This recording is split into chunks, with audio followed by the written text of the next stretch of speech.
দুর্ভাগ্যজনকভাবে সত্যি কথাই বলতে হয় যে জুলাই সনদের কথা আমরা এত শক্তিশালীভাবে বলি, কিন্তু বিরোধী দল থেকে কোনো নারীকে এবছর নমিনেশন দেওয়া হয়নি।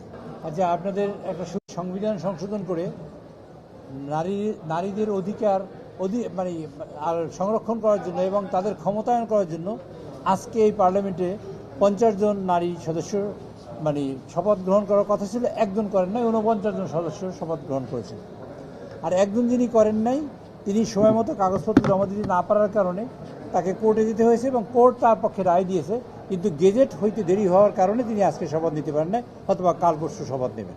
তা আজকের আমরা সব মিলে আজকের 300 মানে কত 47 জন 247 জন আমরা আজকে শপথ নিয়ে এখন শপথবদ্ধ সংসদ সদস্য। ইনশাআল্লাহ আমরা প্রত্যাশা করি এই নারীরা ক্ষমতায়িত হবেন এবং তারা যে কন্ট্রিবিউশন করবেন সেই কন্ট্রিবিউশন দিয়ে বাংলাদেশ আরও সামনে এগিয়ে যাবে। মাননীয় প্রধানমন্ত্রী জনাব তারেক রহমান সাহেবের নেতৃত্বে যে অবিচল আস্থা তারা রেখেছেন অনেকেই, মানে আমাদের যারা দলীয় সংসদ আছে তাদের মাধ্যমে সমগ্র বাংলাদেশের নারীদের ক্ষমতায়ন করার জন্য আমরা যে কাজ করছি সেই কাজকে তারা আরও বেগবান করবে।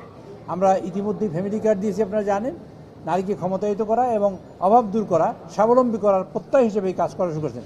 তাই নারীরা এখানে আসার কারণে সেই কাজটা আমরা সুদৃঢ় হবে এবং আরও শক্তিশালী হবে। ধন্যবাদ। তাদের সংসদীয় এখনো সীমানা নির্ধারণ করা হয় নাই, আর এখনো নির্ধারণ করা হয় নাই।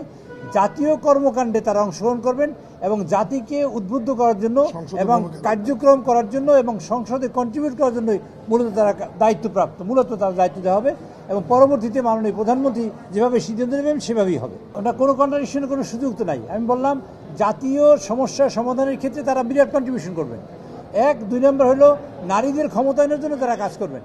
সমগ্র দেশে ফ্যামিলি কার্ড ডিস্ট্রিবিউশন হয়েছে সেইটা তদারকি করবেন এবং তারা বাস্তবায়নের কার্যক্রম করবেন। এছাড়াও মাননীয় প্রধানমন্ত্রী যেভাবে সিদ্ধান্ত গ্রহণ করেন সেভাবেই ভবিষ্যতে কার্যক্রম হবে। আপনাদের একটা কথা বলি, নারীদের ক্ষমতায়ন করার জন্য আমরা এখনো কাজ করছি, নারীরা এখনো পশ্চাৎপদ বা বিপদটা এরকমের আর কি। তো নারীদের আমরা কাঙ্ক্ষিত যে লক্ষ্যে পৌঁছাবার কথা সেটা ইতিমধ্যেই যে কার্যক্রম করার কথা ছিল সেরকম হয় নাই।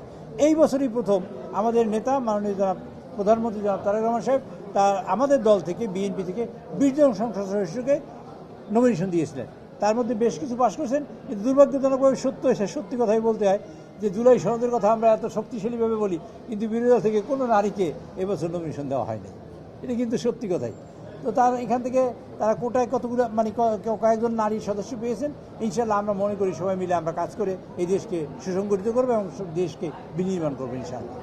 আপনাদের অনেককে ধন্যবাদ, সকলকে ধন্যবাদ। সেই সাথে দেশবাসীকেও আপনার আশ্বস্ত করতে চাই এবং তাকে আস্থায় আনতে চাই এইভাবে যে নারীদের ক্ষমতায়ন হচ্ছে এই দেশের মানুষের জন্য।